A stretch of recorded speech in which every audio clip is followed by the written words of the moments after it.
Hey guys, and welcome to My Life, My Journey. And in this week's episode, I am joined by Luke Morris, my old school friend that I've not seen since the age of 16 years old. We find out about how his life went joining the Marines, and also the loss of his father, and not to mention being a prison officer, is which he's doing now. So with that, let's jump right into this week's episode. This podcast isn't to be used to act as a substitute for mental health counselling, and I am not a therapist in any way, shape or form. I'm just here giving you ways in which I dealt with my mental health. Welcome everybody to My Life, My Journey podcast, the podcast that talks about mental health and everything in between. We all know on a day-to-day basis that we suffer, and we do. And first off, I want to give out the biggest shout out to my company, Armstrong Logistics, that have kindly donated me a PC that is fast enough to bring you this video today. So a bit of a clap to Armstrong's. Big shout out to Steve, who organised it with Matty and Justin as well. Today, I've got a very special person on this podcast. Now, ladies and gentlemen, this guy here, I first met at high school, and it ended up with me weirdly walking away with his Game Boy with Pokemon because I was such a fan of it. And Luke moved away, and I thought, yes, I'm in. I've got this. This is a great little present.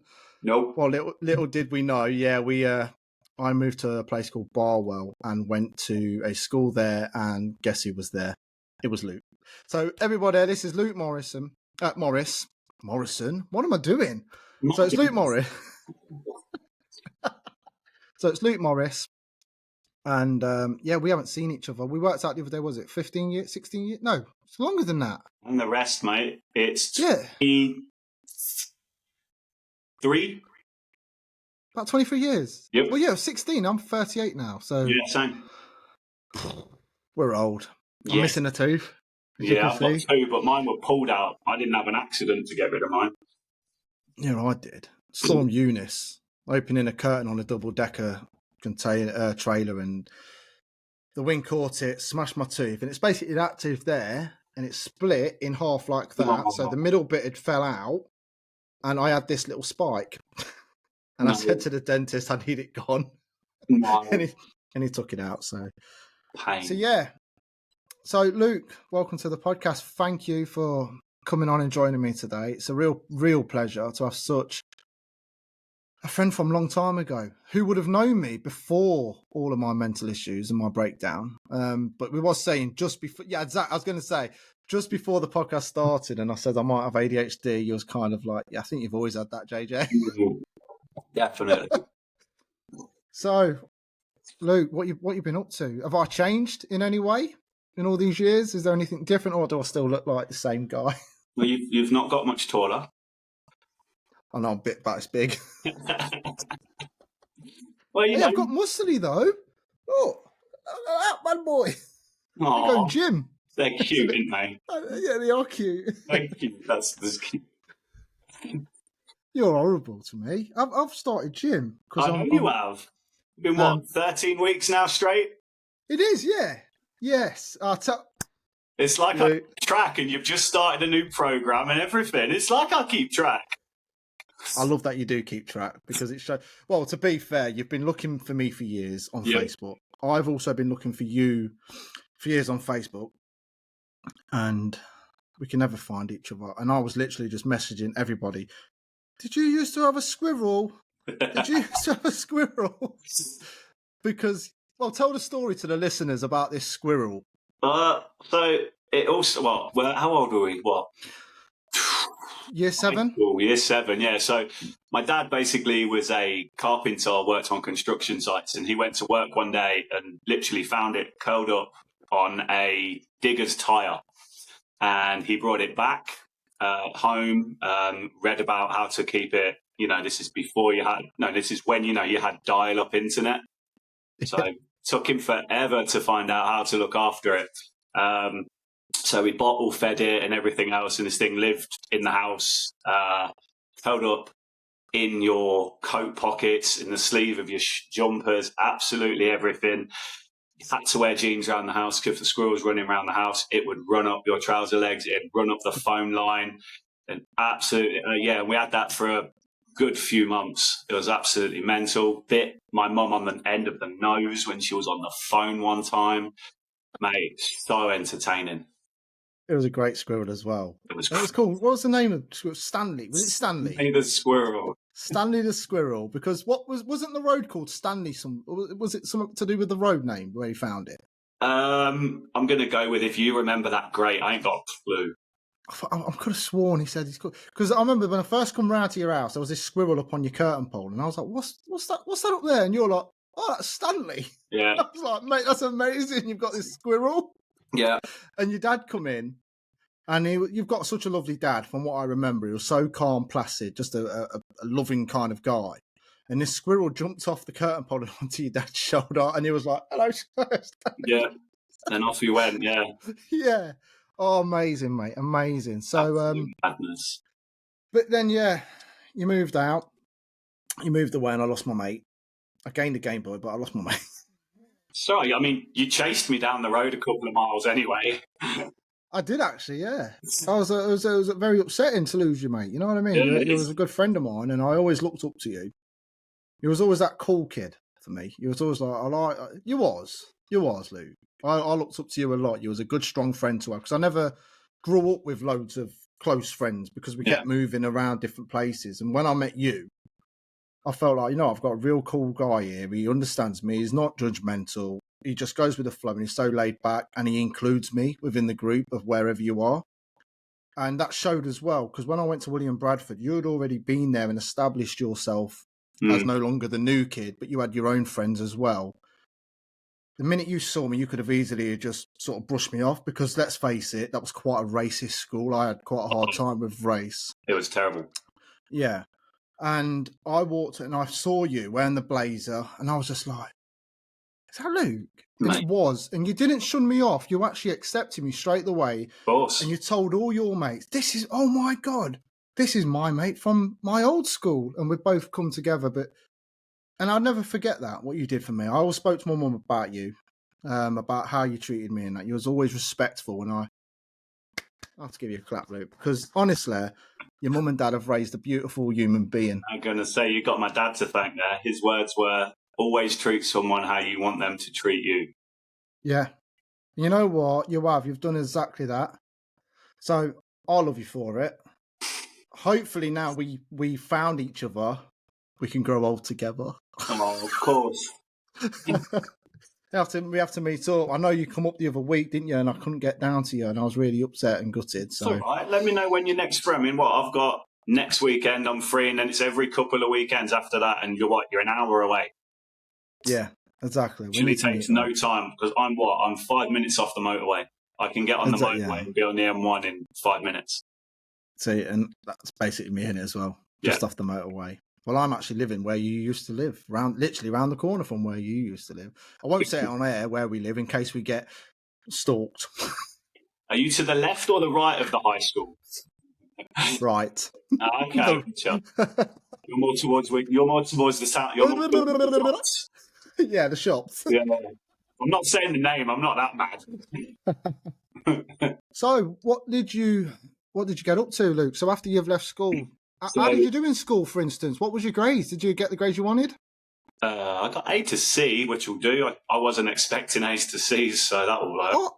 I don't know. I would have expected A's to C for you, actually. I would have expected more higher up, like the B, the A's. Nah, definitely not. I was literally just scraping by in the A to C classes as they sorted them out at Willie B. Yeah. And literally, God knows, I just sat down on the exam days and was just like, la, la, la. Singing. You're talking about singing. I think they've still got pictures of me singing in that school. Probably. Likely, yeah.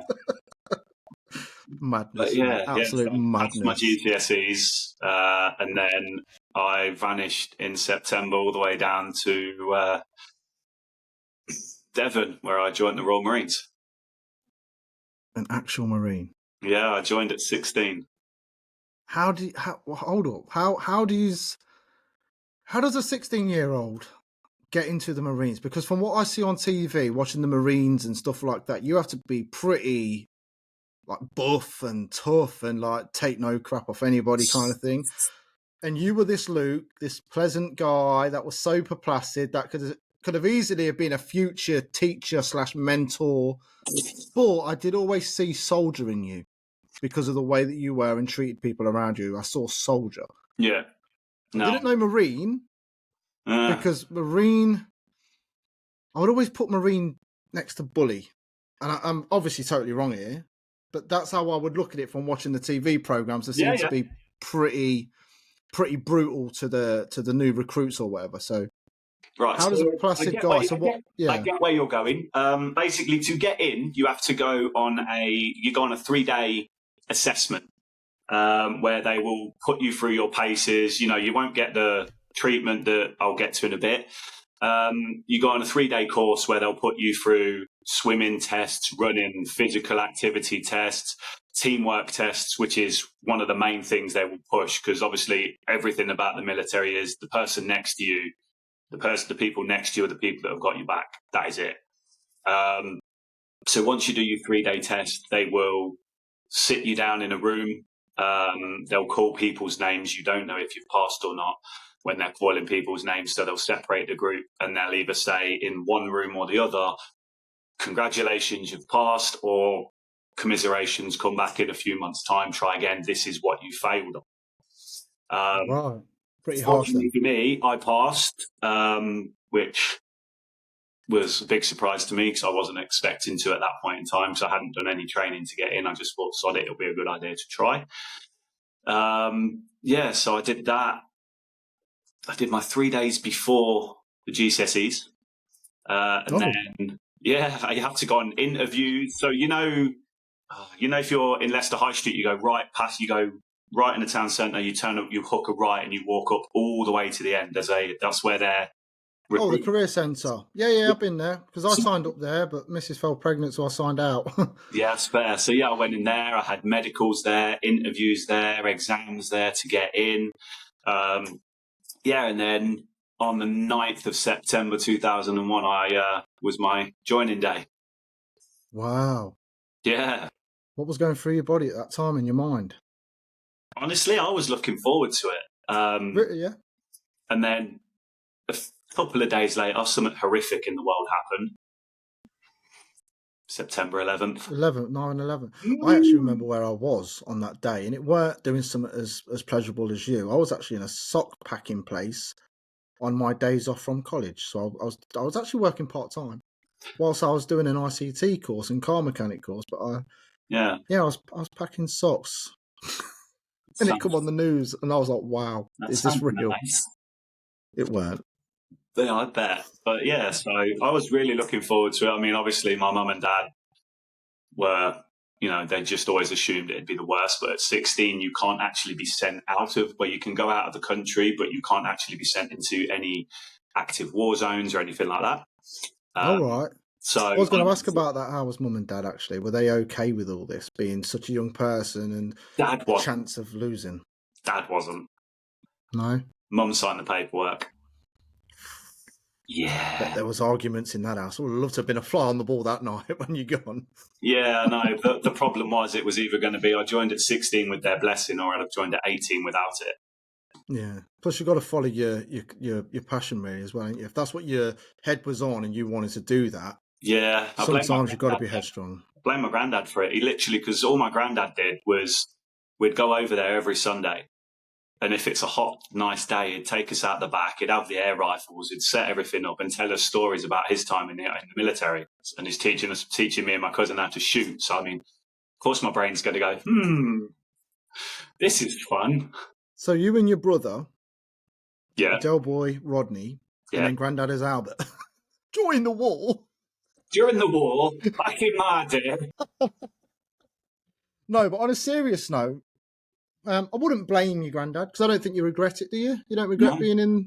Not one bit. It looks like you seem very happy about talking about it. You got obviously really good times, I imagine, but obviously there's always both. Yeah, I was about to say so. So you're 16. Yep. You're going down there. Yeah. what happens? Do you have to do a training course and then do you do a pass out? So you like do a parade thing? 9 months is your training course in the Marines. Yeah. Is that normal? Or is that similar to infantry? Or It's infantry's 12 weeks, I think, something like that. Whereas 12 weeks. I'm not even joking. I think the Army's training for their pass out is a 12-week course. I'm absolutely blown away if what? So yours is 9 months. And theirs is 3. So, forgive me if I'm wrong here. You know the guys that stormed the, is it Iranian building? Yeah. No, that was SAS, wasn't it? I was going to say, were they Marines? No, they're the SAS. So they're the Special Air Service, yeah. Special Air Service. So, are they part of the RAF then? Yes. The balloons, as they like to call themselves. And then obviously for the Navy, if you want to be very specific, they have the SBS. The SBS? Special Boat Service. Ah. That is so weird. Sorry, I found something out today about ships. They're all called females, and they all go down birthing canals to the port. And I think, I'm not sure, I've got to do some research, but apparently there's a loophole in this country, in the world, because we're actually under the laws of the sea, but we was actually born on land. So therefore, we should not be abiding the laws of the sea. It's just something I found out today. Yeah, it's dead weird. Interesting. Yeah.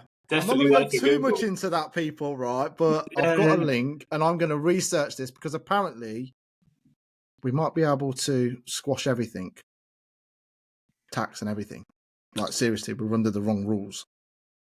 Yeah, see what I'm saying? Good luck. It's never going to happen, is it? No. Still. Especially when David Icke was involved in this thing, apparently. And David Icke obviously is a big conspiracist, so it's taken with a pinch of salt. But it's worth listening to for a bit of entertainment, I suppose. Oh, anyway, back to you. It's because you mentioned ships. Sorry for jumping in.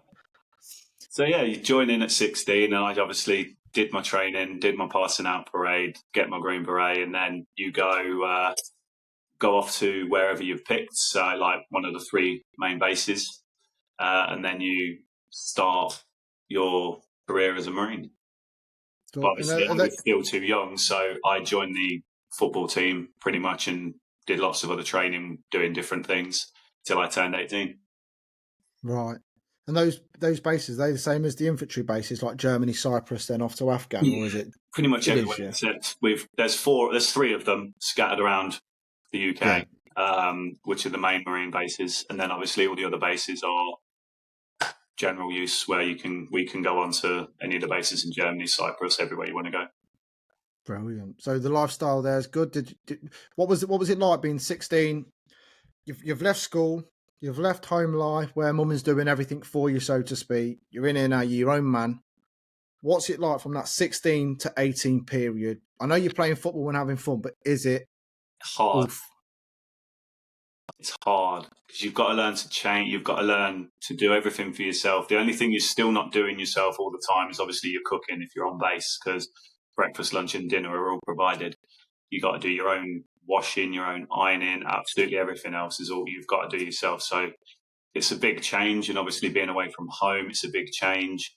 Don't get me wrong, you got weekend leave, you could go home, but yeah, it's one of those at 16. Don't get me wrong, I was homesick and stuff like that, and I'd bring my mum and my dad and talk to them, but yeah, it was hard.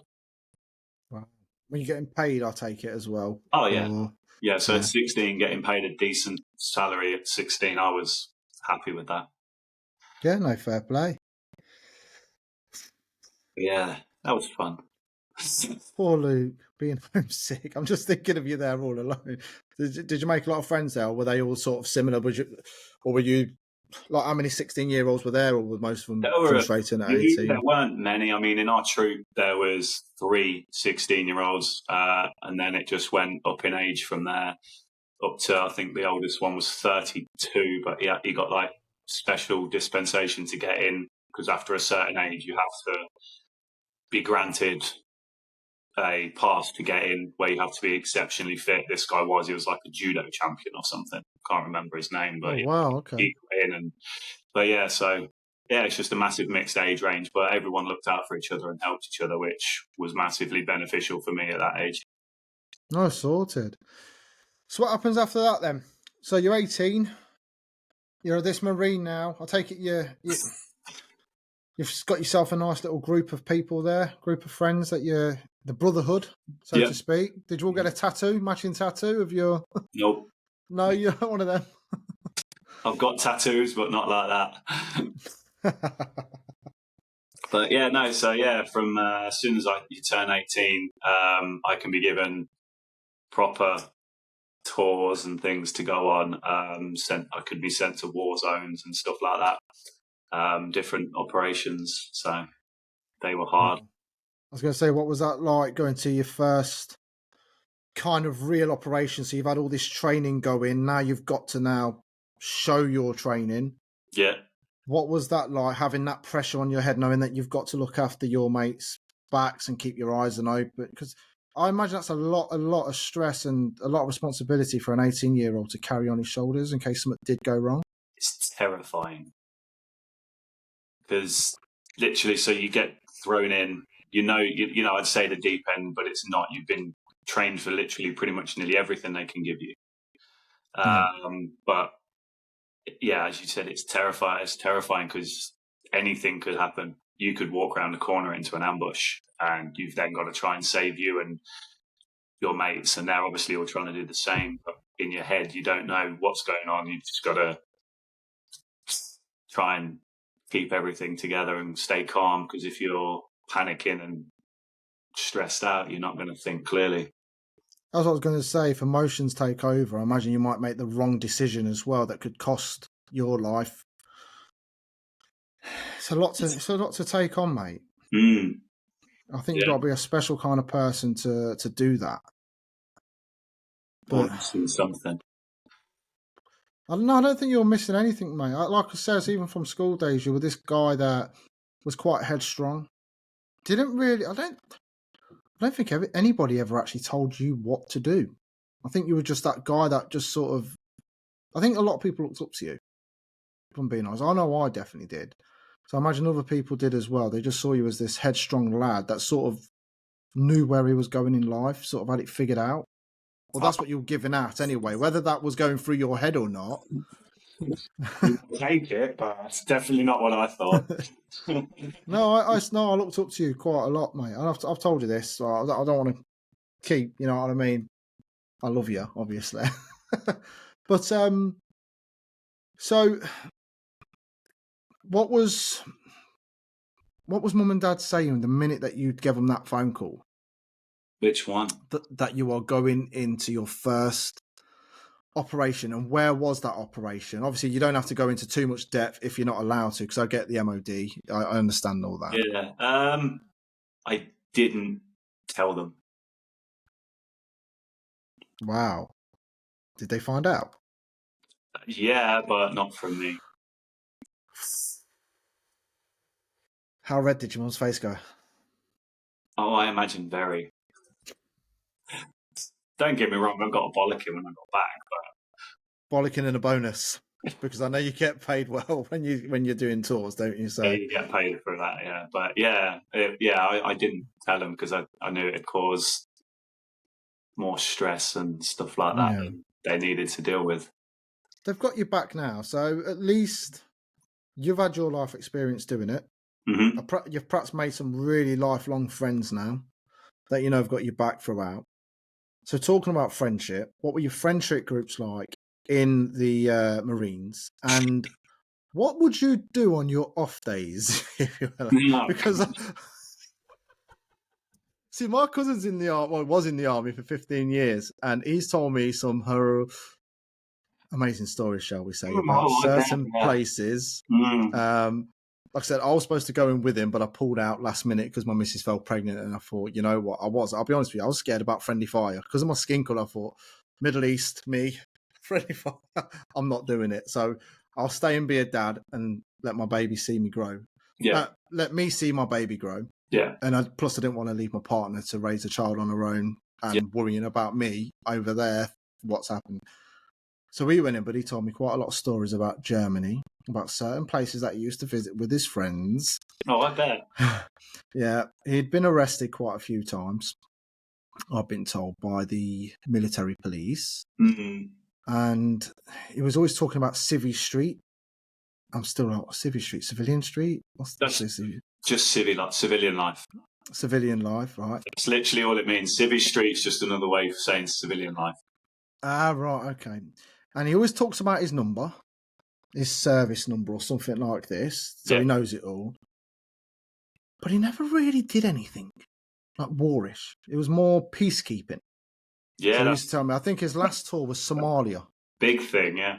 Yeah, so he was doing a lot of that. Taking supplies and food and everything everywhere, yeah. Yeah, so I think he did, was it 2 tours of Afghan or 3 tours of Afghan? Yeah. Well, I'll be honest with you, mate, he looked like he was living life. He was jumping out of planes and all sorts, going on all kinds of vehicles, got his licenses for every single vehicle. Yeah. And I was just like, maybe I should have gone in the army. But it was when the sergeant at that careers office said, yeah, infantry's got about a 2-second lifespan. I went, what? He said, well, yeah, you're at the front, mate. If someone just comes out and goes, pop, pop. So I tried to be in there for the ICT version of it. I wanted to do I forget what they call it. There's a special acronym. It's 4 letters. I forget what it is. But I wanted to be the ICT guy that would be now flying the drones, doing that kind of thing. Yeah, yeah. But yeah, I didn't do that. I went a different way. So are you allowed to speak about your off time? Yeah, I mean, it depends where you were, but I mean, if we were in England, you'd go out in like Exeter would be the main place you'd go out. Exeter? Yeah. Is that really pumping? I've driven down there and it seemed dead. I went out Exeter and Plymouth were the 2 I went to because they were near the 2 bases that I went to. But yeah, I mean, don't get me wrong, I dressed up as Snow White one night and had 7 of the lads put shoes on their knees and dress up as elves on the night out, dwarves on the night out. I'm disgusted. No, you're not. I am so disgusted. You'd have been there dressed up. Don't give me that. Come on, Edu. What Disney character would have I been? Do you want my honest as a brother answer or the one that will make you laugh answer? I'll have both. Why not? Okay. Dopey. I'm not dopey, though. I'm actually quite intelligent, thanks very much. Didn't say you weren't. You asked what you dressed up as. And if it's me giving you the costume, that's what I'm giving you. Fair enough. Fair enough. So dopey, yeah. Yeah. And I'd have probably put you as Sleepy. I'm a bit thingy with that one. Have you not noticed since we've been filming, I've not stopped fidgeting? And slapping my... Yeah, that's nothing new. To be fair, all I'm doing is sitting here doing this. Yeah. It's like... Why is that, though? You got anything you're suffering with? There's loads, but just sitting there doing this, it's the same as you pinging a band on your arm. See, that there, I actually do that with my feet. Yeah. You're a bit weird if you do that. I want to see you putting your finger going into the toes. Yeah, so if the listeners ain't realised, I'm in a really happy, hyperactive mood today. I have been all week, and I've just got the jits. You know, I don't know what's going on. I'm just in an exciting mood. Plus, it's seeing Luke's face after all this time. He don't want to tell me a lot. I'm asking these questions, and he keeps to be skirting around. Well, you want to... I'm not sure if it's the MOD thing, and I don't want to get you in trouble because there could be someone in your house now with like a camera spot. We've got him. He said, you know what I mean, though? Yeah. We've got him. Oscar, come in, quick. Let's take him out. I'm just going to hear the window go through in a minute. My legs going out of screen. And then the bloke looks at the camera directly at me. Yo. We'll just look at you and be like, you saw nothing. Yeah. But what character would it be? It's got to have a really English accent. I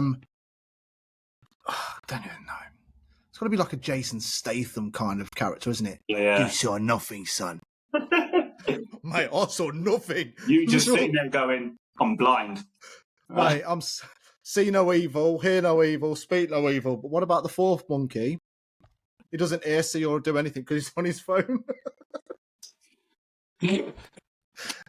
But no, it made me really happy today. Everyone got up to everything on your time off. You get like your 2 weeks leave. We'd go on holidays here, there, and everywhere. And as you can imagine, because you're going away with military mates, all you did was get drunk and do stupid things and get into fights or break stuff or do something stupid. Mate went on holiday with us. He came back to the base 4 days late because he missed his flight, but he came back with his leg in a leg cast. We didn't. He left us perfectly fine. Like Hangover Part 3 or something. Like, what the fuck happened? He's like, I can't even remember breaking it. Wow. But, so if you were to get arrested on one of these binges, who deals with you? Is it the civvy police or is it the MOD police? Or is it the civvy police that bring you to the MOD police and say, sort this guy out, that's his service number, he needs dealing with? And then what happens to you? Yeah, it depends what it's for. If it's just a slap on the wrist, it's just your local. Well, hypothetically, you and a group of mates are in this nightclub. Scratch that, lap dance club. Sure. Right. So I imagine that's the norm. I don't even know, by the way, guys. I've never been in one of those clubs myself. I'm not denying it. Right. So you're in a lap dance club and one of your mates has had a bit too much to drink, shall we say, flaming sambucas all round. What? And he forgets to put his hands underneath. Again, I've not been to one. I'm just hypothetically speaking from watching on TV. No, I've never been to one, honestly. So he gets a bit touchy-feely. Bouncer comes over. The group of lads don't realise what's happened. Because you're all brothers, you all then jump the bouncer. You beat him up. Where do you guys end up? What happens to you guys? Are you under our local laws or do you get your own laws? And if so, is it as severe as our laws?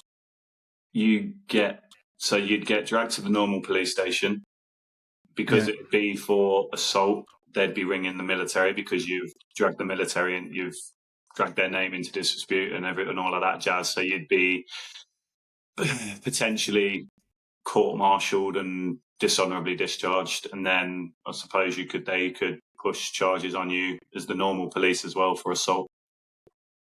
So you could lose. That's good to hear. So I don't mean that in a bad way, but that's good to hear. So you guys will get severely punished for something like that. Yeah, but because obviously we're meant to be representing the country. The country, yeah. You deserve what you get if you step out of line. But there are also other factors that I could be just defending myself, whereas then it goes to a court and there'll be a full-on hearing. Trial, whatever, yeah. Now, I was going to say that on the flip side, if someone was goading you guys because they found out that you guys were army lads or whatever, or Marines, and they try to goad you because you have that. I've seen lads do that. I've got friends that are really big, muscly guys, and whenever we go out, we don't like to fight. We're not that type. You know me, I'm not a fighter. And my mates, because they're big, there would always be somebody that's trying to goad them and trying to ask for a fight. It's like, mate, we're just out here just trying to enjoy our time together. Why are you acting like this? Yeah. And they goad and goad and goad, and then to the point where you can't even stop your mate. You're like, mate, he's like, no, I've got to shut this guy up. It's doing me head in. I'm like, it's not worth it. Think about it tomorrow. Think about your work, your kids, whatever. So yeah, on the flip side, what's that like for you? Like, how do you deal with it? Do you be professional about it and walk away as best you can? Or... Most of the time, you will walk away. Obviously, drunk people being drunk people, some will follow you and continuously goad you. And if that is the case, and you do have to, and you get in a fight, you get one, maybe two, because obviously you are trained. Yeah. I imagine you're trained to fight as well, aren't you? So, perhaps a couple of things that you could do that could quite easily hurt somebody. Yourself, yeah. Yeah. So it's a bit like a boxer with a license. You're not allowed to fight outside of the ring because you can lose your license because you're trained to but they fight. Will get, if they have to, they can defend themselves with a punch. Oh yeah, 100%. Yeah. I mean, I don't know what the law is, but I heard this thing. I'm not sure. You might know better than me. I heard the other day in Ireland, you are not allowed to hit anybody unless they hit you first. I mean, that should be the rule regardless, but... Really? So if someone comes to you punches you in the face first and really hurts you, how are you going to get back up to defend yourself? Well, no. They've hit you first. You can defend yourself. I'm saying the rule is you shouldn't hit someone. That's what my thing is. Yeah, I think you should be more professional. Whether you're in the army or not, I think as a person, you should be professional within yourself at all times and try and hold it in. See, I have anger issues. I have quite a lot of anger issues at the minute, and next week I've got a phone consultation for therapy, talking therapy, like CBT, cognitive behavioural therapy, because my patience is running really low. I'm extremely, what's the word? Then I just have zero tolerance on everything recently, and I don't know why, but I don't know if it's because of the past, because I was always walked all over, because I was always sort of picked on about who I was. You've seen how skinny I was stick thin as well, so I always got bullied about that. And I think recently it's just getting to me where I'm like, you know what, I've had enough. Yeah. I don't want to be this doormat anymore. I'm a 38-year-old man. I mean, now I'm great, you know what I mean? I'm big enough now to stand up to myself, stand up for myself, and I don't really get anybody really saying anything no more. I've got quite a few friends now, but back then it was on, and I'm just thinking, could it be the past that's causing my feelings today, kind of thing, of anxiety and depression and all of that sort of molded in. Do I have ADHD? I don't know, so I'm being tested for that as well. So I just want to feel normal. You know, that's my biggest issue. I've always felt since I was a kid that I don't fit in anywhere. I always feel like nobody likes me. It's hard, mate. Yeah, agreed. It's hard. But don't be normal. Normal's boring. It is, but I don't know. I just struggle a lot. Like I say, sometimes I get hyper. You've seen that today. I get hyper quite a lot. But majority of the time, I'm quite high. And then those little tiny moments in my life, I just drop to the ground, turn everything off. I try meditation. I try to breathe techniques and try and bring myself back and zone myself in. But sometimes it's really, really hard. But this is why I've got the CBT, because I know I've identified something within inside me that's not right. So now I'm trying to get the help that I need to make me a better person, because I feel like I'm not a very good person inside. I feel like I'm a broken person. Yeah. I feel like I just don't feel normal. And that sounds so weird. But, you know, when you see TV and movies, you look at those movies and those TV programs and you're like, why am I like that?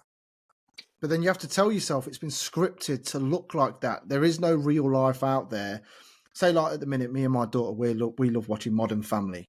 It's a great program, right? Yeah. We love it. I'm just saying it's great for me. I don't know what it is for you. Like, I don't want to tell you guys. You see what I'm saying, right? This is me. Yeah, I get you. I worry all the time about everything, and I just constantly panic about things. So, have you ever been like that? Have you ever had any thoughts about that? Or have you always kept it together? Or... No, I've had times where I broke down and locked myself away and not spoke to people for weeks.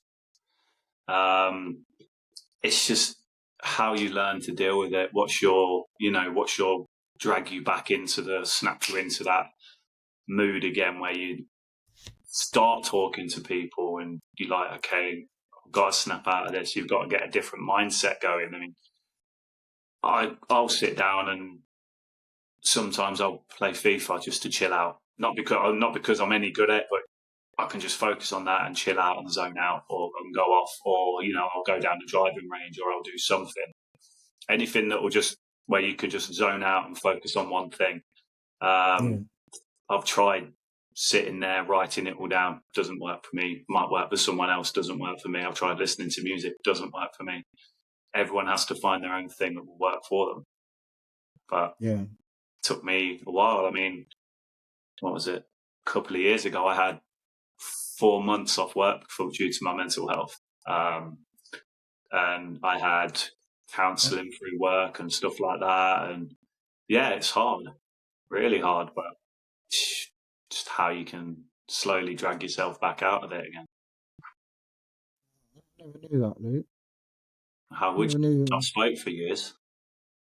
No, but still, that's Mm. sad. If you don't mind me asking, what caused it? What put you in that Um, 4 months having it off? so obviously, I was working at the prison, and I Oh, was right. So you've left the army, yeah, Marines. yeah. So I've been at the prison for 6 years now. And a few years ago, I was working in a wood workshop where we're teaching them obviously how to build things out of wood. So we've got all machinery and mechanics and stuff like that there. Yeah. And a lad chopped the top of his finger off with the wood saw, with the circular table saw. Yeah, and I mean one of the massive, big table saws with the saw that rotates through the middle. Oh my God. Yeah. So Ugh. obviously, my brain just went into help him mode. So my brain's gone into, right, we're going to sort him out, we're going to help him. So my other colleague at the time, he's in the office, so I've got him to call the healthcare team and the people and everything else. And we've done that, bagged the fingertip. And then obviously we've had to apply the dressing and everything else on this guy. And then that one's done and dealt with and correct and everything else. And then a few months later, a lad takes the tip of his finger off on a different piece of machinery. A machine that's got safety signs written all over it. Do not wear gloves while using this, because it was what was it? Oh, it's going to bug me. But it was a machine that spins around. Literally, it spins. And he was doing that, and the bit of wood kicked, and it caught the glove and pulled his glove hand into it and chopped the tip of that finger off. So we did it all over again. But in my head, after a certain amount of time, I'm struggling because it was me that cleaned up the blood. It was me that cleaned up the bits of finger, me that picked up the bits of bone, and me that picked up the bits of nail from the first one, and then the second one. And I told my boss I was struggling, and I got no help. And then one day I was sitting downstairs, went to go get in the car, and I couldn't physically turn the car key. I rang my boss and said, I'm not coming in. I can't. I'm done. I went to my doctors and got signed off for a couple of weeks. And then just went from there, couple of weeks, got referred through mental health scheme at work, spoke to the team there, and a few months of talking to the mental health team, dealing with all of that, and then it's like, okay, right, I feel like I'm in a good enough place. I went back into work, which were really good, helped me out, let me come back in a couple of days a week to start with, just to see how I was. But yeah, slowly but surely worked my way in. And during the time I was off, it was like finding ways just to snap me back into it. So it Was was, you with a partner at that time? You were going I through was all with her, this. but so I was with her. How was she dealing with it? She was all right. She was going off to work and stuff like that. But obviously I'd talk to her when she'd get home and stuff like that. But yeah, no, she was really good. Yeah. She'd understand if I've had a bad day, that I'd just say, like, I'm a bit shit right now, just leave me be for a bit. And she'd go off and do her own thing, and then we'd talk later on in the day and stuff like that. But yeah, it was hard, really Good hard. bit of support for you. Did you ever speak to your dad about feeling like it's due to, man to man kind of thing? Did you ever? No, and this bit will probably make you sad as well. He's sadly been dead about 10 years. Oh, you are. I told you. Oh, Luke, mate. I know. I've been speaking about him today on here, and No, because you didn't know. So you've spoke about him in the ways you remember him, which is amazing. But if I'd have said anything at the beginning, you wouldn't have said any of that. Oh, Luke, man. So yeah, no, I mean, I can talk about it. I mean, yeah, sadly he had diabetes, and one day he went to bed and his sugars were, I'm going to assume, low, and he went into a diabetic induced coma, and sadly don't come back round from them. So it breaks my heart that he has never met my son. And he couldn't be at my wedding. And, those are the things that hurt. But, they're the Luke, things man, you have to learn to deal with. I'm so sorry, man. It's all right. You didn't know. And if you did, you wouldn't have said the nice things about him that you did. I loved your dad. He showed me so much. He just welcomed me into his house. Never once judged me. I'm sorry to hear that. I'm sorry to hear he passed away, same as my nan. My nan had the same thing.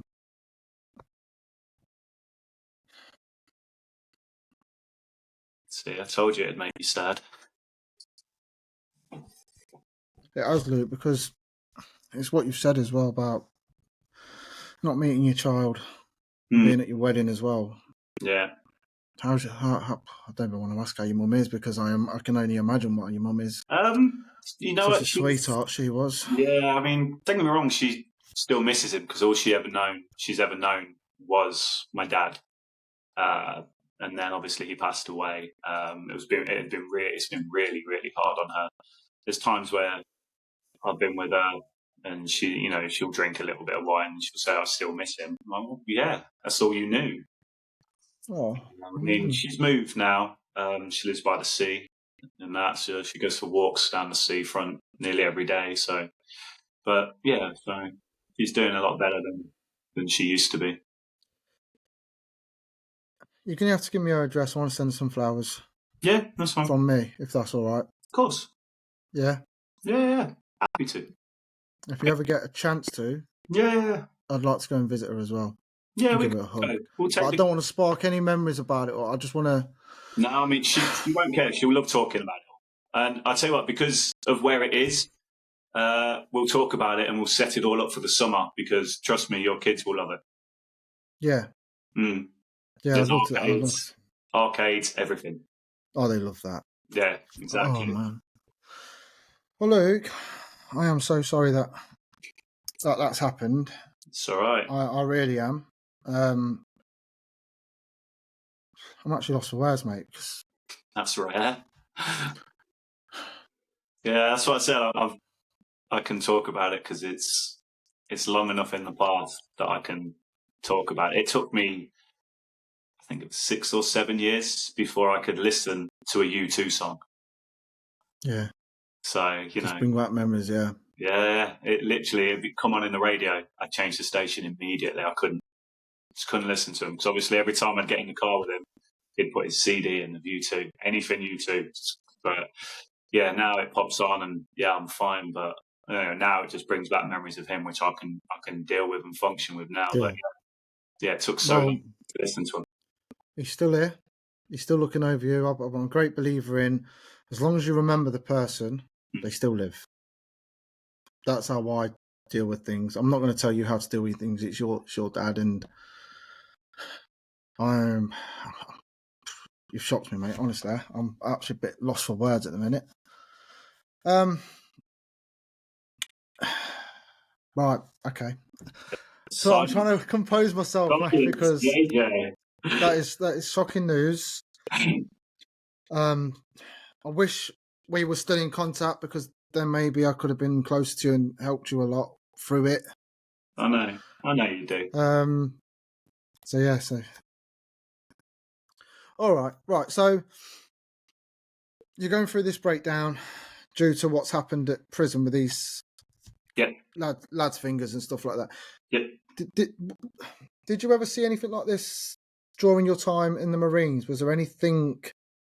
Did you lose any friends or anything like that due to that, or was it literally just more on the side of protecting kind of thing and making sure keeping the peace and that kind of thing? Sadly, lost friends, seen some horrific things that unless you've been, you'll never see anywhere else. Your brother will be able to, literally your brother will agree.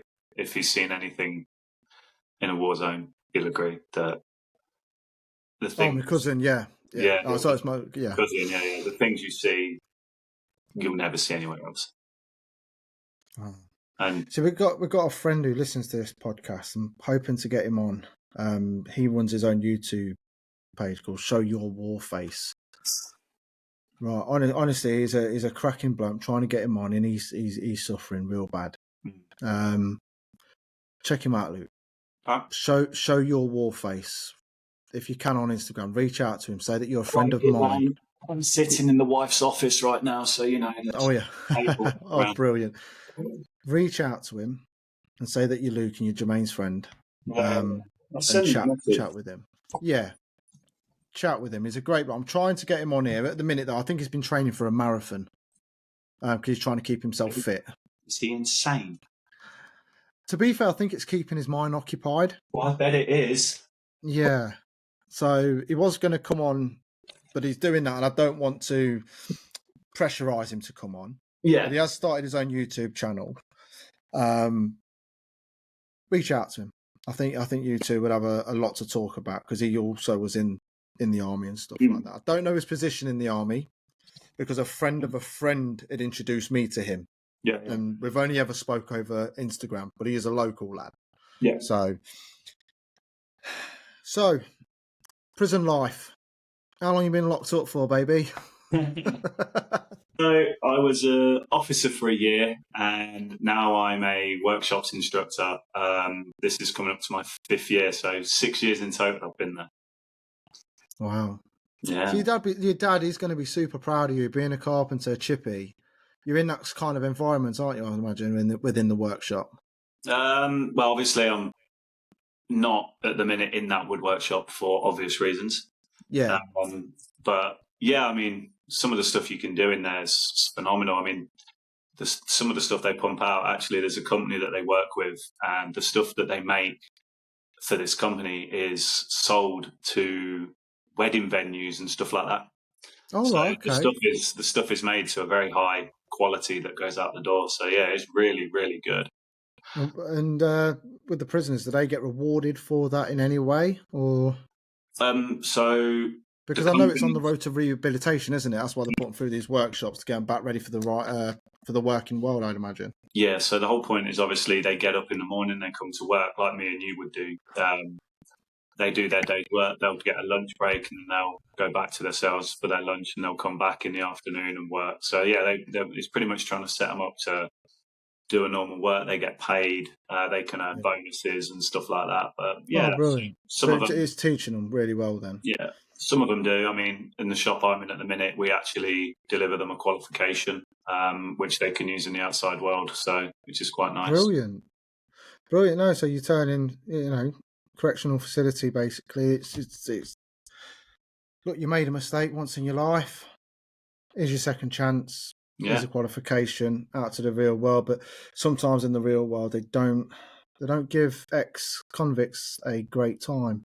No, which is why we try and get, which we had yesterday. Was it yesterday? Yeah, yesterday we had about 30 odd people come in, all from different companies that are looking to start a program where they will give prisoners who have been released a job opportunity, providing they meet the criteria, which is really good. And that's going all the way from like National Rail, Green King, stuff like that. So decent Wow. big companies that are scattered absolutely everywhere across the country, giving them opportunities for when they get out, which is good. Well, they need it. I mean, I always believe that we are humans. We do make mistakes. We should be at least forgiven for those mistakes. Unless we've done it more than once, then obviously we're an idiot to ourselves. Yeah. But if you are given an opportunity, I do think you should be given the chance. Obviously, you guys are giving your guys a chance. They've obviously showed good behaviour within the system to be allowed onto these workshops. Because I take it it's a privilege. Is it? You have to. So you get like a risk system in the prison. Low, medium, and high, and to be in. So you can be in any workshop, but you have to match the criteria. So to be in our workshop, you have to have a low risk because obviously we have tools, screwdrivers, absolutely everything, sharp objects, and So you have to do that. So to get to the workshops, to be earning yourself a qualification for stuff like that, it's classed as a privilege because you're going to get a qualification out of it. And obviously, if you want to, you can then go and use that in the real world. But to get there, you've got to earn it first. Right. Have you ever? Where do you cross the line with getting really friendly to these guys? Being from the Marines, I imagine when you're close to guys, you build up this kind of brotherly relationship. Is it the same in prison? Do you ever feel like you're getting close to anybody? And if so, what is the criteria there or the rules around that? So, I mean, there's nothing that stopping me having a sit down and a coffee and a conversation with them like me and you are having right now. I have no qualms sitting down and talking to them, telling them what I've done at the weekend. I mean, all the lads in my workshop know I've got a son and they know I'm going to go do stuff. They know I'm married, blah, blah, blah.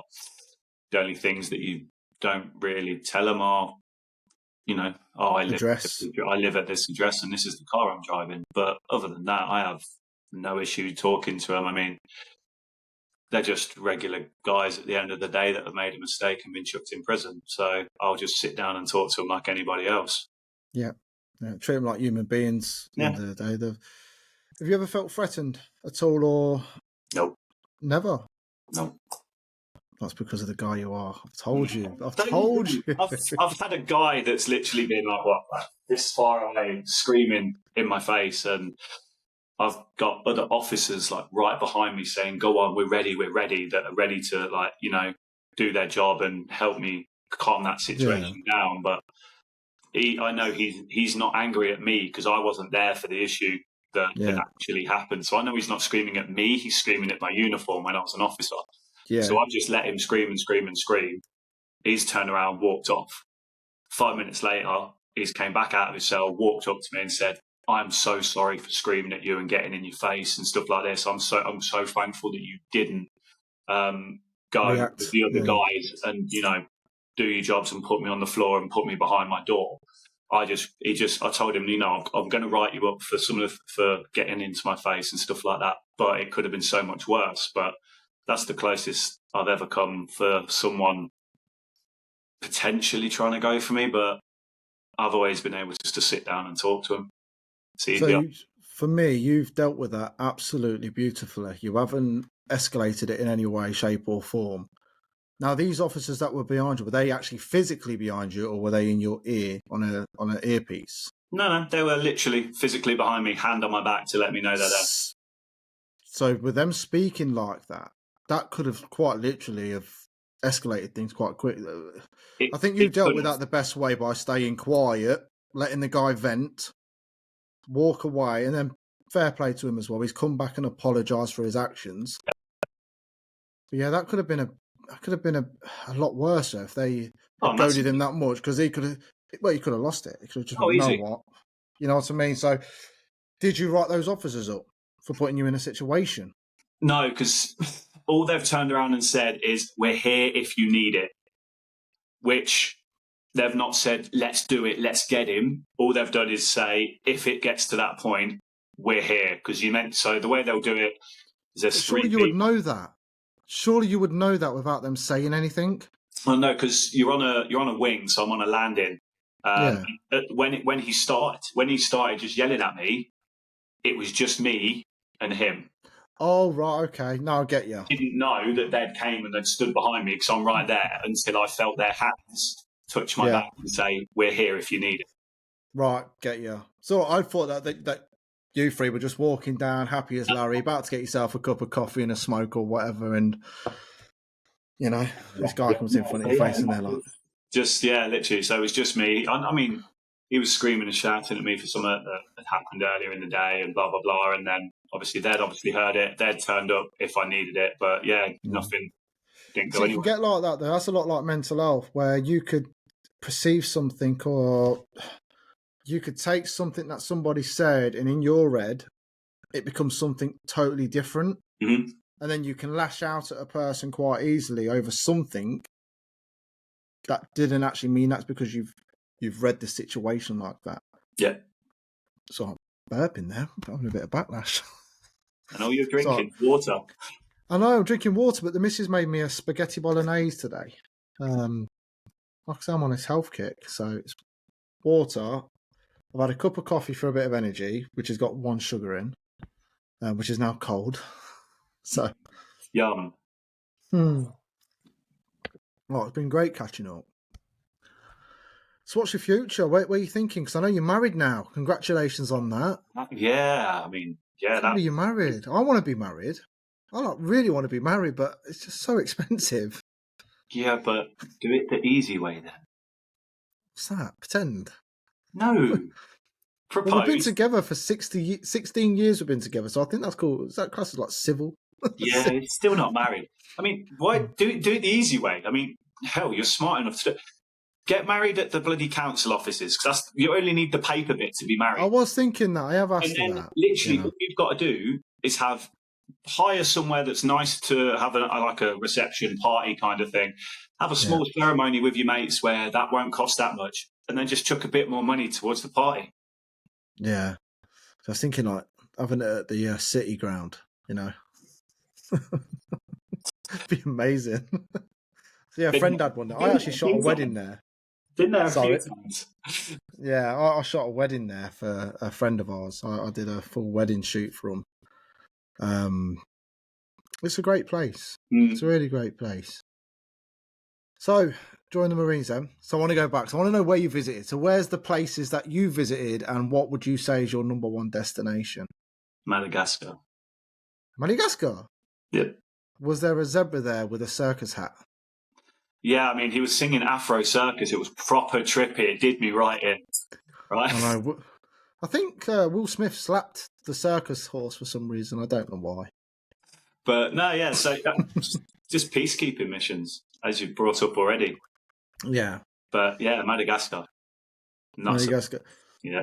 What were the languages like? Did you find you had to learn and become bilingual or anything like that? Or did you sort of just get the basics, or was it all predominantly English based speaking? It's, English people are notoriously stubborn or notoriously stupid, depending on how you want to look at it. Most places will pick up English as a second language or part of a second language. So most places will speak enough, or someone in the village or a couple of people will speak enough of it to be able to translate to this village of what you're there to do and help with, or translate to us what they would like, blah, blah, blah. So, I mean, a lot of the times it's relatively simple and easy. There's always someone that will be able to talk for them or to them from us. So, which is why we always have translators. Was you helping with anything that while you was there, other than the marine kind of work? Was there anything where you got into like personal help? Say a family that you took really a shine to, say if they had small kids or whatever, was there any of that going on? You try not to, just sort of avoid it. I'm just doing my job. Yeah, because if you do that, you could literally be caught up emotionally in so many different places. Because there's always going to be, that's true. There's always going to be that one family or one person that's going to stand out, and you're like, I need to do something. But then you could be the wrong decision. That place or that place and then that place. And your head then is never going to be focused on something. Because if you hear something in the news, oh, this has happened in this place, you're like, hang on, that's where da-da-da was. And then all of a sudden your head's there and not where you are at the moment. So it's easier just to try to disassociate yourself with it. So how does a human do that? If you've got a conscience, how does a human totally turn off? Because I wear my heart on my sleeve and I fall in love with and I mean fall in love, right? I love anybody that comes in contact with me that shows me the same kind of love that I want to portray. And I just want to say like, oh, you're my friend, I'll stick up for you. Oh, if you're my friend, I'll stick up for you. But the minute you stab me in the back, that's it, I'm done. Yeah. Like, I'll pretend like you don't even exist. I'll literally walk by you. I've got such a thingy personality where if you do me wrong, you're done, you're gone. That's it, mate. My missus says there's a saying, sorry for the language people, but it's fuck about, find out. Yep. And that's it. But I'm the nicest friend to anybody. Yep. I think you'd know that anyway. Yep. But I've always been a kind person, ain't I, really? I've never been in trouble with the police. I've been good. Yeah, no, yeah. me too, yeah. Yeah, no, straight up. No, I've never been in trouble with the police. What, have you? No, yeah, a little bit. Yeah. What? For what? Yeah. No, you've been in Yeah. the army, mate. You can't have been. Now No. you're a prison officer. Yeah, no, I had a record, yeah. I've probably still got one because they don't get rid of it, but yeah. I thought you do get rid of it. Only if you do it when Is it you're a 6 minor. years? I don't know, that it Oh. might be gone. Hold up. Whoa, right. You are literally skanking out on me here now. What? All right, No. Mate, all you're a right. good guy. You never did anything wrong at school. You've joined the army, right, as a Marine. I can tell you what they were for if you want. Which bits do you want? Mate, I'm just trying to sort this head out. You're a good kid that's gone through life really well. You've joined the Marines. You fought for our king and country, or queen and country at that time. Yeah. You're now rehabilitating people, kind of, so to speak, within the prison system. Yeah. And there you are, not practicing what you're preaching. What's going on, Luke? Tell me a story. So I was just turned 16, and near where I was living in Stanton, there was a old building, glass windows on it, all of that jazz. It'd been abandoned, and we were throwing stones at it, smashing the windows, and an old bill came round and caught a couple of us, and obviously we got done for that. So we got a criminal damage for that, for smashing windows on a factory that had nearly all of its windows smashed. So I got done for that one. They got you done for every single smashed window in that property. No, we Do you just got done realise for that? smashing windows. Yeah, But all of them. probably. But so yeah, I got that one, and then I got a cell for a night for I got in a fight in a nightclub in Leicester, and yeah, but we've all done that. Yes, I know, but my bit got thrown out. I punched a person that was jumped into the fight. That person was an undercover policeman, but it didn't go anywhere because they didn't make themselves known at the time that they were undercover police. Right, okay. He just jumped straight into the middle of it, so I spent the night in the cell. Oh, so you've got to, if you're an undercover police officer, you've got to make the people around aware. If you're jumping into a fight, you've got to say, right, I'm a policeman, break it up. And he didn't do that? No, so he got collared. So it just got done as a normal, it was just a fight. Yeah, but surely the police would have stuck up for him and just said, yeah, he said that. Can't. Bouncers have it on camera. Right. Okay. Yeah, it's funny what bouncers have on their cameras and don't have on their cameras, isn't it? Yeah, I got headbutted in a nightclub by a bouncer before, and that one, funnily, never was on camera, even though I was in front of a camera. I got my eyebrow split by a bouncer. Yeah. Yeah, bouncer. And the other one, I was drunk, and I walking down the road on my way home, and saw my ex's car, and I foolishly booted the wing mirror off of her car. For what reason? What did she do to you that was so bad? You had to boot her wing mirror off. I was literally just drunk, and I was like, "Oh, this will be fun." And bit like in America when you go around with a baseball bat to the post boxes, kind of thing. Yeah, but yeah, she'd obviously watched me do it, and I got a record, and it was just criminal damage again. I just paid for her to have her car fixed up, but she'd obviously pushed it. So, yeah. Luke, I'm not even going to say the word right. I am actually disappointed. Okay. I used to look up to you, but now you've let me down. I've not done anything since. I've been good since. Luke.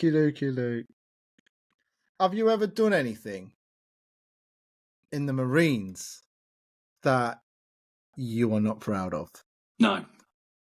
Everything you've done is proud? Yeah. Look me in the eyes. 100%. Never done anything that I would... I'll take that. Good lad. How about in the prison? No. You know what, mate? Professionally, then, you are spot on.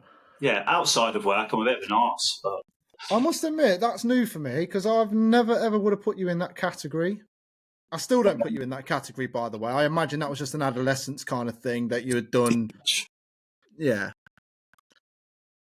What did your mum say to them stuff? Are you kicking off your ex-girlfriend's wing mirror? I wasn't living anywhere near home at that point, so she just said, "You're a dickhead." And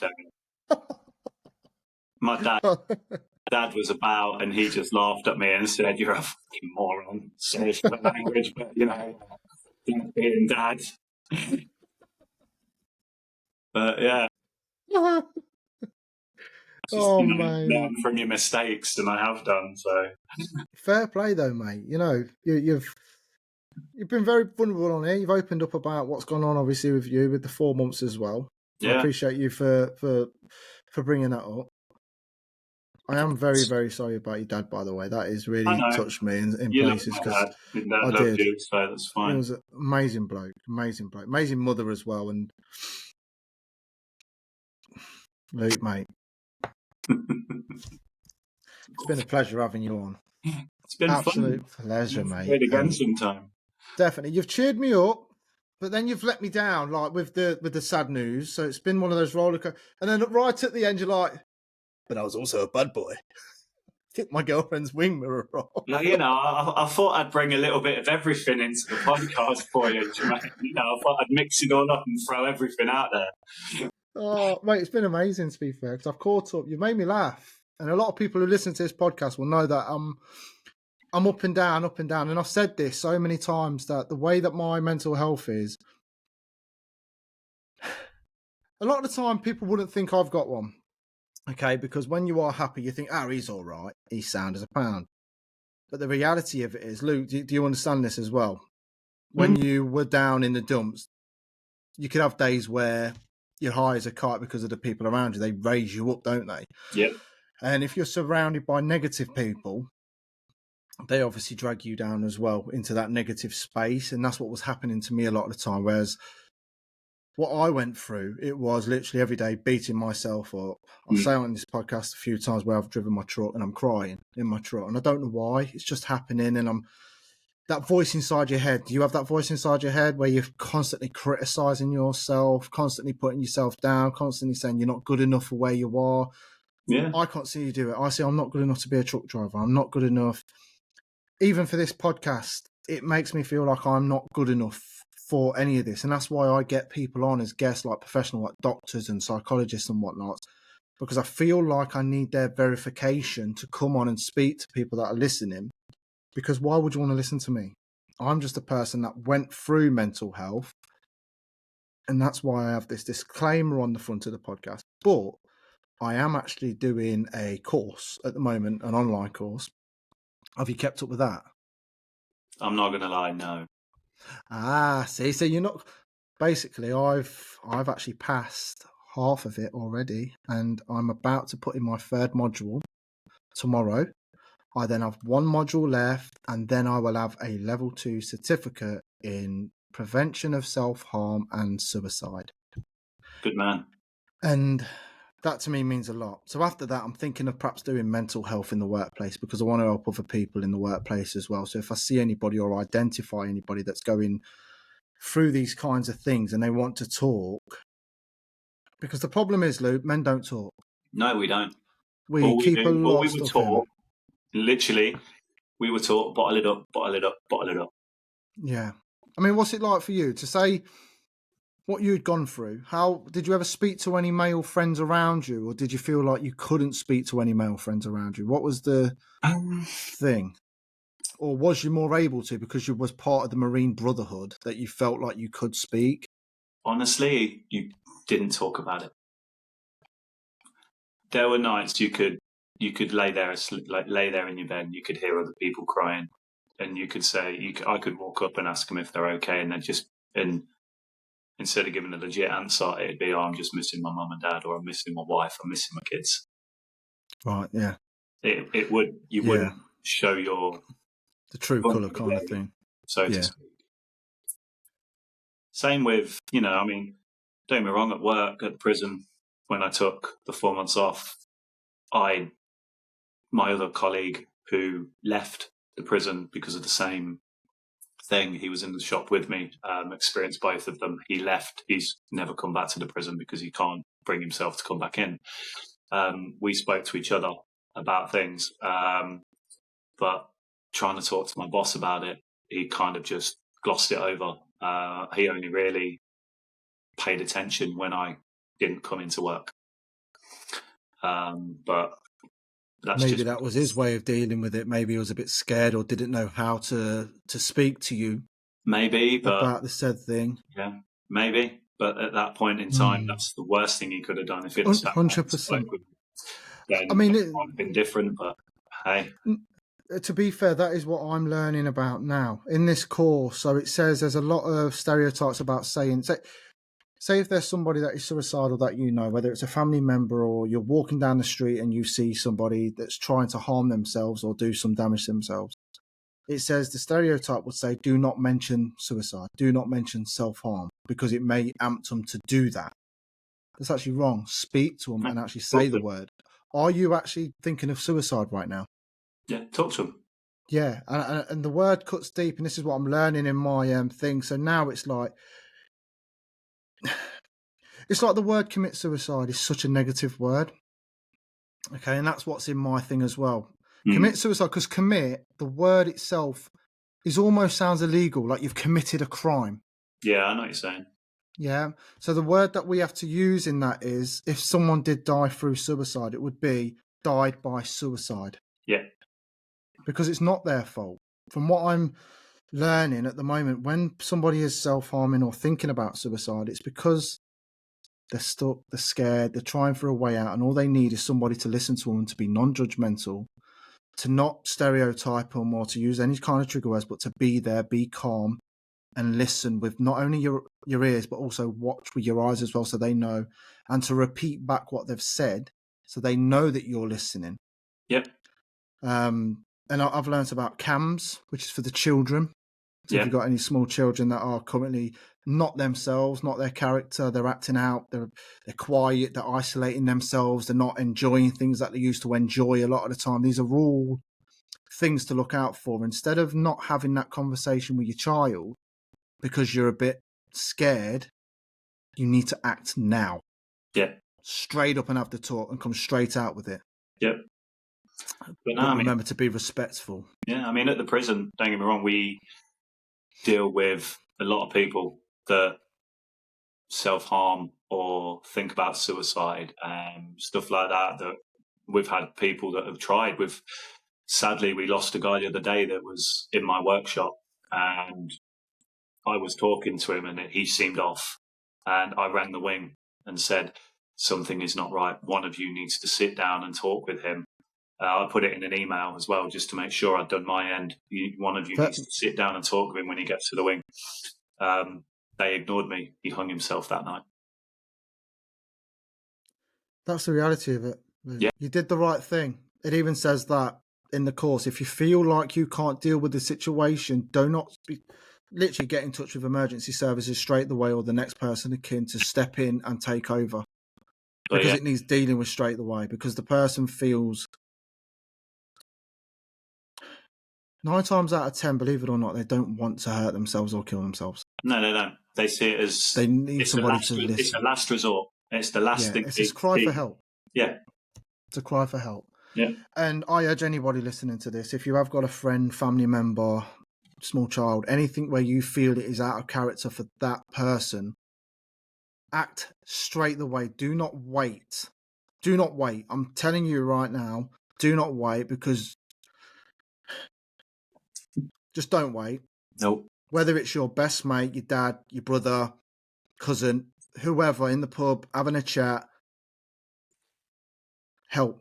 Yeah. Okay, don't wait till it's too late. You'll regret. There's no coming back. There's not. I've lost friends to suicide. It's horrible. Yeah, it's not good. This is why I'm doing it. Yeah. This is why I'm doing the course, because there is two. Out of curiosity, do you know the statistics for suicide in men? In which statistic? Because I know that 90% of suicides are men. Or it might be higher. It's lower. It is a little bit lower. It's 75% in the UK. And hopefully things like this podcast and people educating themselves on what it means, and like the help of CAMS or Samaritans are doing a great thing as well. A really good listening service. If anybody's out there struggling and needs to needs to listen. So Samaritans are literally all over this, and they will listen. If you need to talk, they will listen. But the last thing you need to think of is it's your fault. It's not your fault. There's nothing wrong with you. If you feel this way, all you need is someone to talk to, and the person hopefully out there is going to talk. They need to talk. We need to talk about this stuff. You know what I mean? We need to talk about it because it's a major loss to great talented people that can become some people. But you know what it's like nowadays. You've got social media, you've got trolling, you've got bullying online, school kids going to school. You see the videos online where a bunch of girls have jumped one girl on their own and they're making that person's life live in hell. And it's absolutely disgusting that humans can do this to other humans. But the reality of it is real. And like you said, you've had your fair share of it as well within the prison as well. Yeah.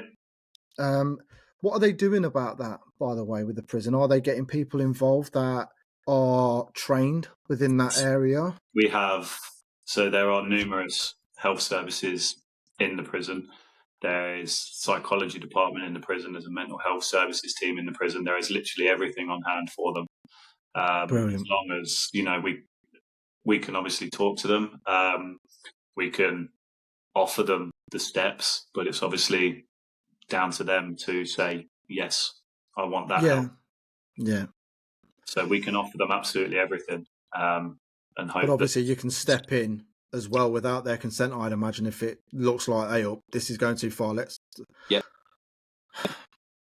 It's a sad world, Luke. It is. Hopefully we can make it a brighter one. I'm on the road, obviously, to recovery now. I've got this CBT therapist calling me on Tuesday morning at 9:00, and I'm looking forward to that talk because I need the right counselling to find out what's getting me. Why am I out? And I've told him everything. I said, what's going on, Jermaine? And I said, I'm having really high highs, like literally like a kid on sugar sweets and Smarties. But then when I'm low, I'm really low, like drop. Yeah. I'm finding myself in the last 6 months having zero tolerance, zero patience with stupidity and anything like that. If someone's doing something, like, for instance, it could be a person, I'm driving in my truck and I can look down and I can see a person texting whilst driving. That sends me off the edge. I'm like, what are you doing? Yeah.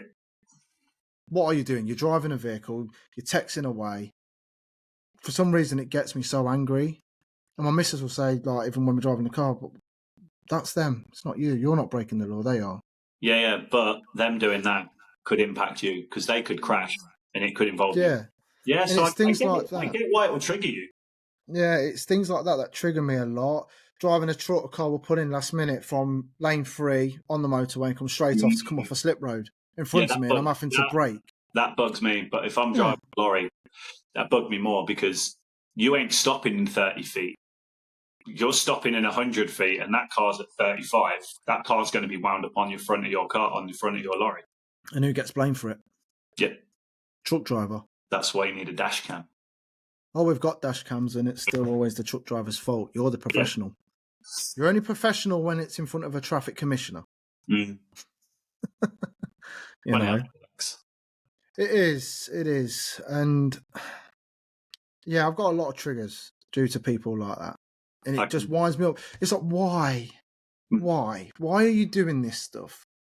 You know, why are you in a club getting to the point where you are absolutely legless to cause a fight? Why would you allow yourself to get to that stage? You've ruined my night. Yeah. You know, or just anything like that. Could even be at McDonald's.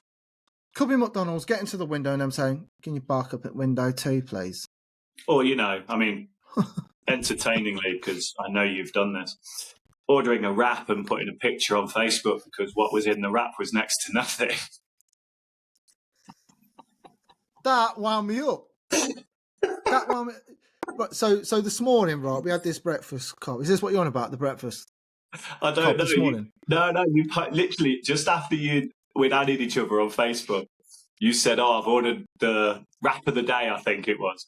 And you posted the picture of it on Facebook, and it was literally like 2 pieces of lettuce and 1 bit of chicken. 1 bit of chicken, yeah. Wrap of the day from McDonald's, mate. It looked nothing like the picture. It looked like, I was like, So you get me now, right? That triggered I me. I was like, literally, the words at the top, you were like, yeah, that'd do me at all.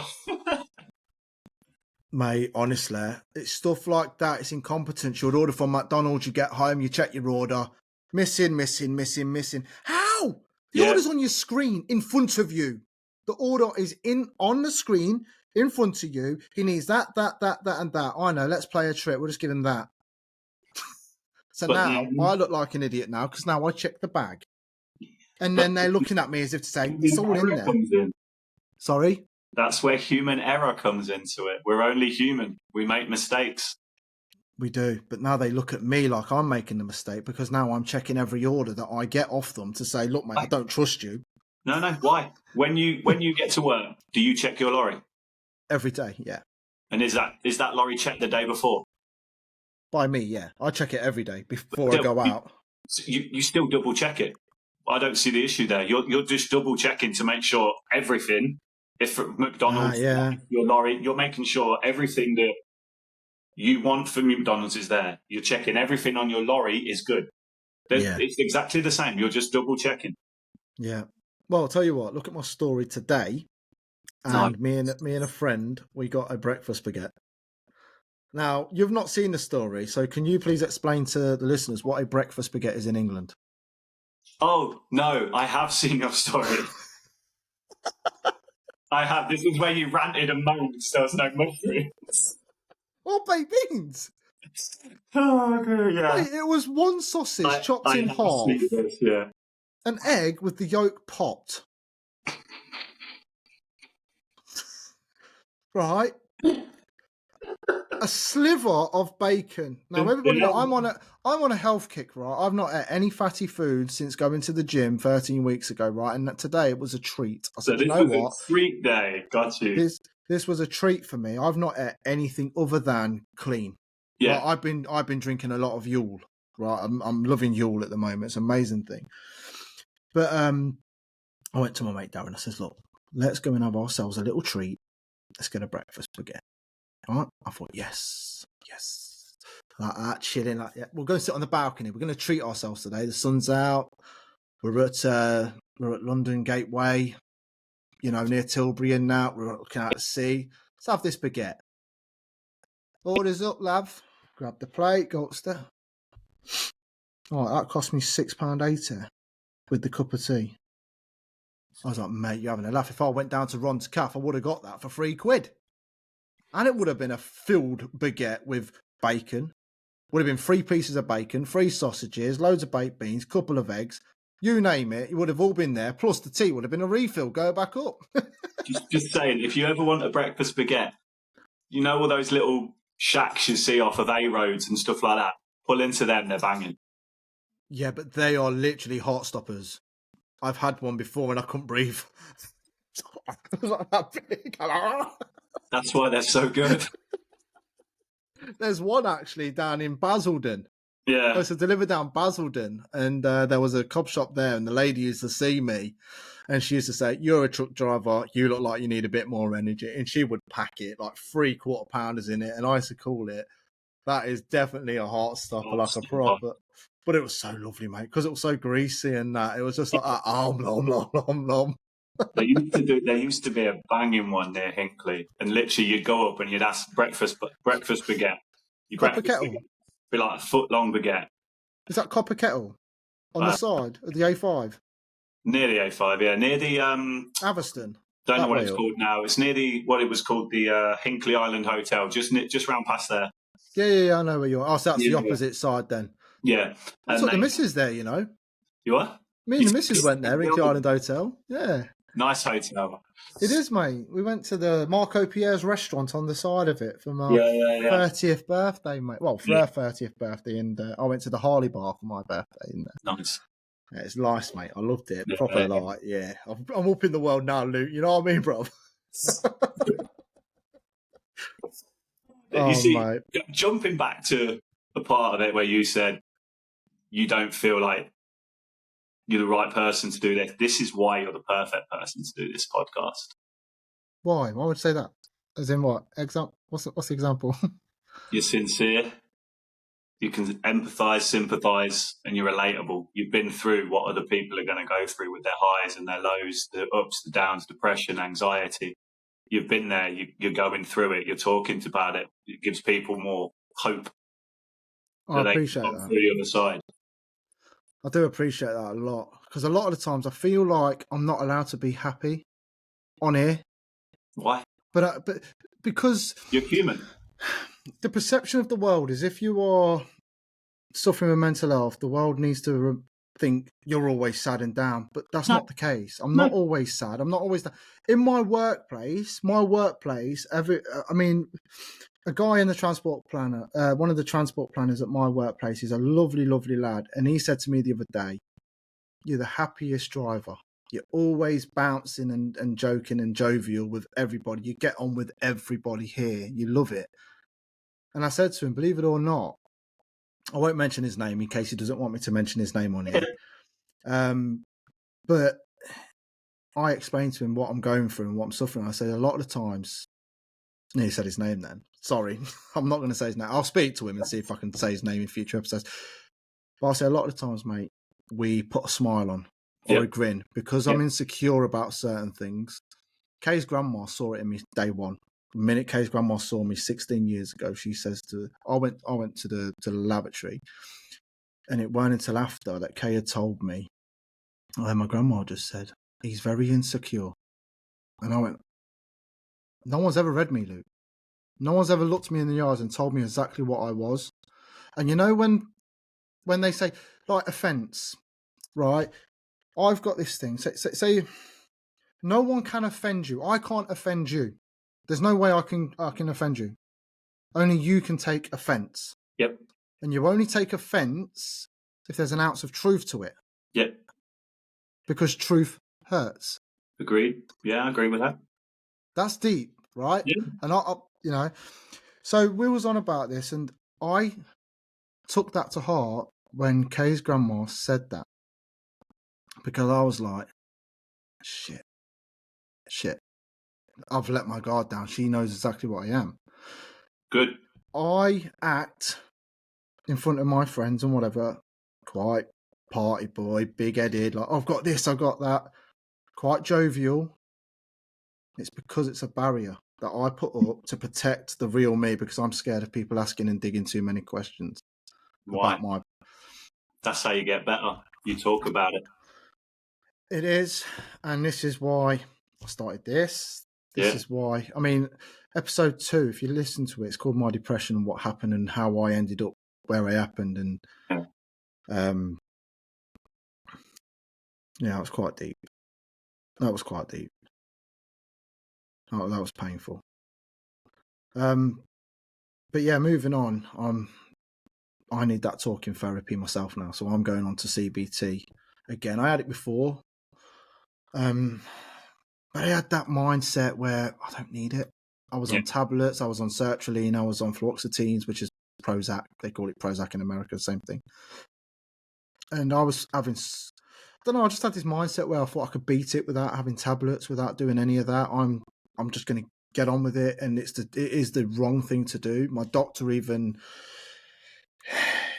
he says to me, never, ever, ever just stop taking the tablets. You need to be weaned off it. And yeah, 2 years later, after stopping, this is where I'm at now. So I started the gym, obviously. And I tell you what, the gym has been amazing therapy for me. It's amazing what those little endorphins do when you're finishing your workout, isn't it? Yes, yeah. And I know you called my arms cute earlier on, right? But I can see growth, and it's making me so proud that what I'm putting in, I'm getting out. Cute because I remember your arms when they were like this big. They weren't even that big. They was like the finger. They were like this at one point. So plus you go like this. I'm like, oh, that's a cute little one, isn't it? I know, but I don't know if you see, man. I've got a chest and everything now. Look, army. I've got a B cup, I reckon. Yeah. Hey, look at You'll that. get there. I look like him out of Men in Black. I forget his name. You'll get there one day. You'll have some real muscles at some point. Yeah, hopefully. But hard work. A what? Hard work. Hard work. Yeah, it is hard work, to be fair. I'm on a different regime at the moment. I'm doing hypertrophy, upper lower, 4 days a week. So last week I was doing a 12-week course, heavy lifting, 3 days a week. And it was all compound movements. There was no isolation movement, no bicep. I've done no arm work whatsoever other than triceps, doing tricep push downs or pull downs or whatever. This week it's been a shock to the system, because they do say when you are working out, shock your body, learn something. So this week it's been 80% of my max lift. So lower weight, about 80% of my weight.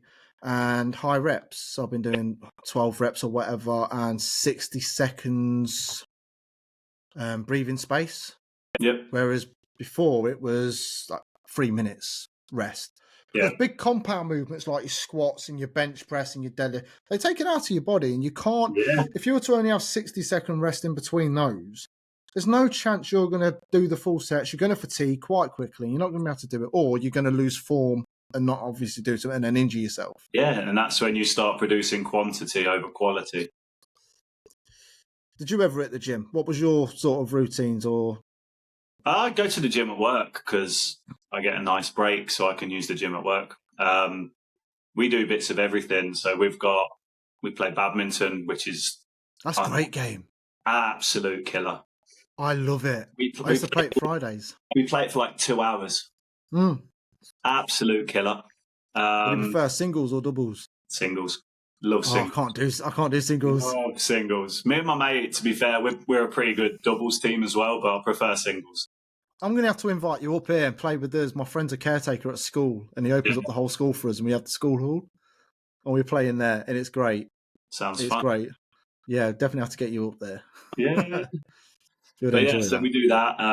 I'll do normal gym work as well on the weights and stuff like that. I'll have there's a cardio room upstairs, so I'll chuck cardio in or change it round and stuff like that. And then there's we'll do like circuits and stuff that they'll set up in the gym in the sports hall. And so there's a massive amount of stuff we can do. And if we want to change it all up and get a specialist there, we can ask one of the physical instructors there to help us out and write us up a little program, or just take us in the gym and go, right, do this, do this, do this, do that. So there's loads. Oh, brilliant! You ever tried that boxing hit? No. Like hit boxing, where it's like boxing drills, but it's high intensity training. No, I get where you're going, but no, I've never. Yeah, try it. Try and incorporate. If you've got a boxing bag, we got and pads and stuff like that. You could do. I think you do 60 seconds non-stop punching on the bag, really quick. Do as many as you can. Yeah. Stop for 15 seconds, rest. Then do as many press-ups as you can. 60 seconds, like a minute. Stop for 15 seconds. Then go on the pads.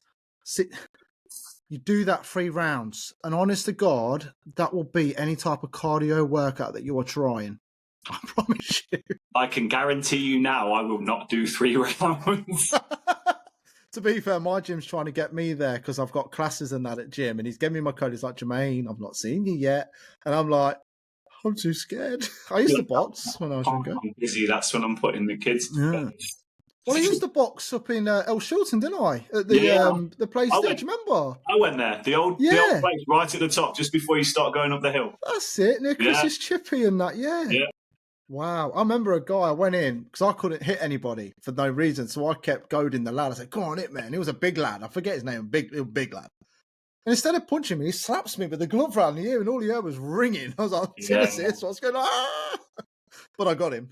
Good. And then the trainer says to me, I could have gone semi-pro. He said I've got the moves and that lot, but it weren't in my nature to hit people first. I couldn't do it.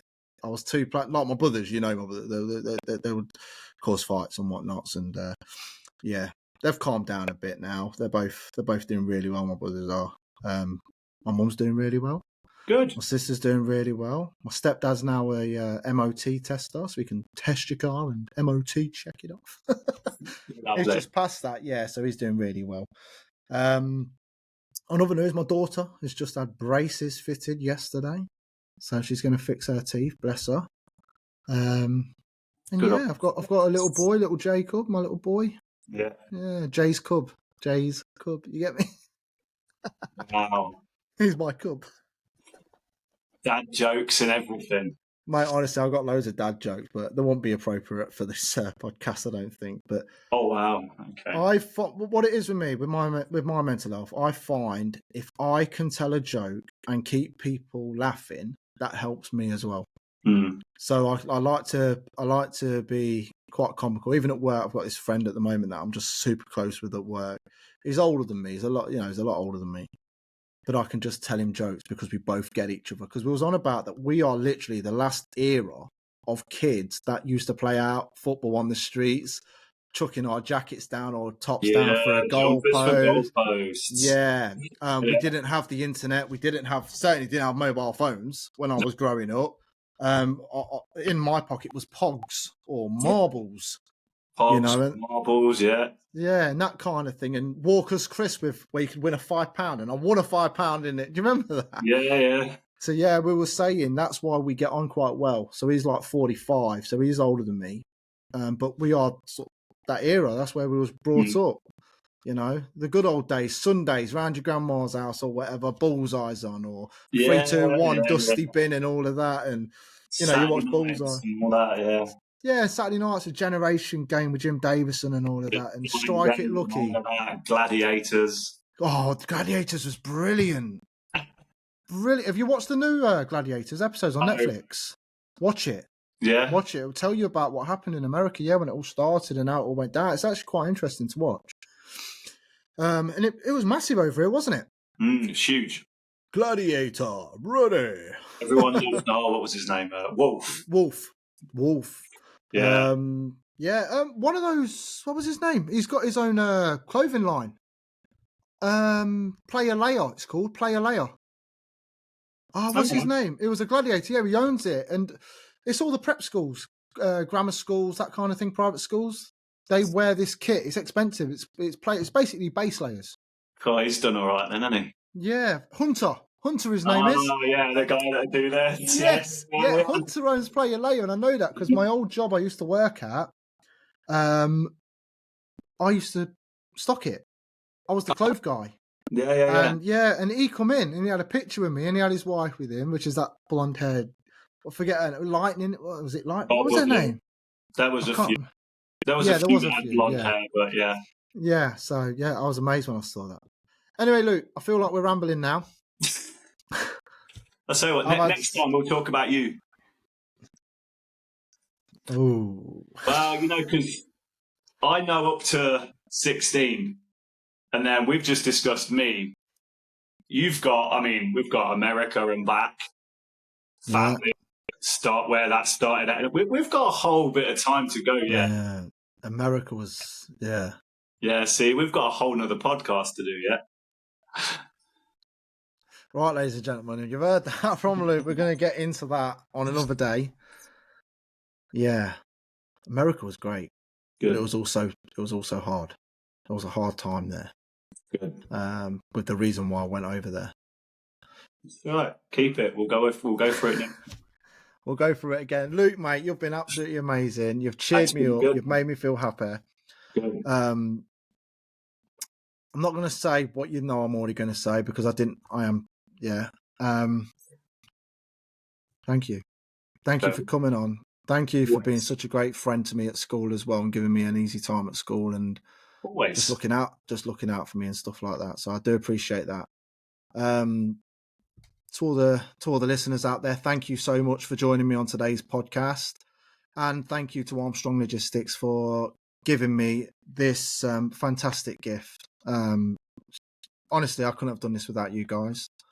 To have a video, because of the mainstream, the way it's all working now, everything is being shared on clips or whatnots, and it helps the podcast move in different circles and hopefully reaches corners of the world where people are suffering more. Because let's face it, nobody wants to watch a whole episode. They want it to be condensed, to have the best bits. There is a bit in here that obviously I'm going to speak to Luke about after to see if I can share that part, because it touched a nerve for me. It really upset me a little bit. But I think it's stuff like that that will hopefully help other people come out and start speaking about their woes and their issues and hopefully get things off the chest so they don't go down that route. Look, guys, stay safe. I'll see you all next week. Take care. See you, Luke. Bye. Thanks, guys, for joining me on this episode. I really do appreciate it. If you do want to reach out, you can connect with me via Facebook at My Life, My Journey Podcast, Instagram, MyLife_My Journey Podcast. We're on YouTube now, so you can watch the videos, or even on Spotify, which will turn your phone into a video also. Thanks, guys, for listening. Please do rate, review, and subscribe, as it does help this podcast. See you all next week. Take care for now.